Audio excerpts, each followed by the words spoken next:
Alors, donc, je vais vous parler de mon parcours spirituel. C'est un parcours qui est long, sinueux, avec des épreuves, comme tout le monde. Personne n'est épargné, malheureusement. C'est un parcours qui m'a demandé beaucoup de dextérité, beaucoup de patience, beaucoup de compréhension aussi. Donc j'ai fait un diaporama pour au fur et à mesure qu'on avance dans le temps, que vous puissiez un petit peu voir les étapes, les paliers que j'ai franchis pour pouvoir arriver là où j'en suis. Quand ça m'est tombé dessus, j'étais toute petite, donc je pense que c'est depuis ma naissance. Donc je vous ai fait juste un petit message personnel que j'ai mis à la suite. Voilà, je vous le laisserai lire. Donc c'est pour vous souhaiter mes meilleurs vœux à tous, une bonne année, de la lumière, de l'amour, du bonheur, tout ce qu'on peut espérer.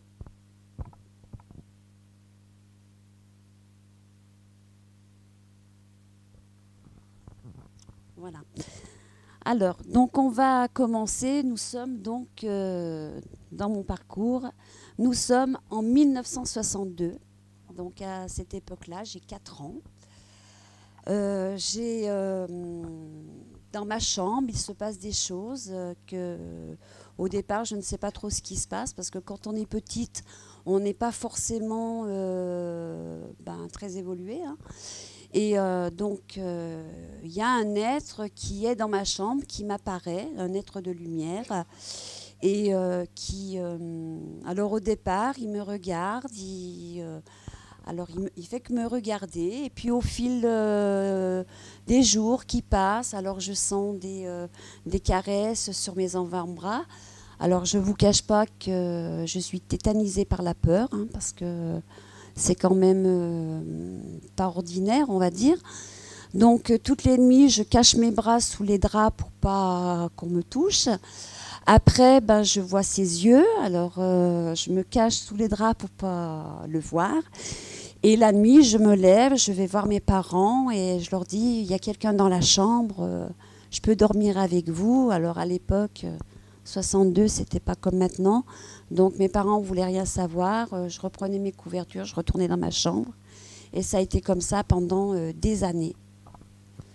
Et puis cet être-là, il était là, il me regardait, il faisait rien, à part me caresser, c'est tout ce qu'il me faisait. Mais c'était vraiment des caresses d'amour. Maintenant, avec du recul, je sais que c'était pour me dire, t'inquiète pas, je suis là. Si tu as besoin, je serai là.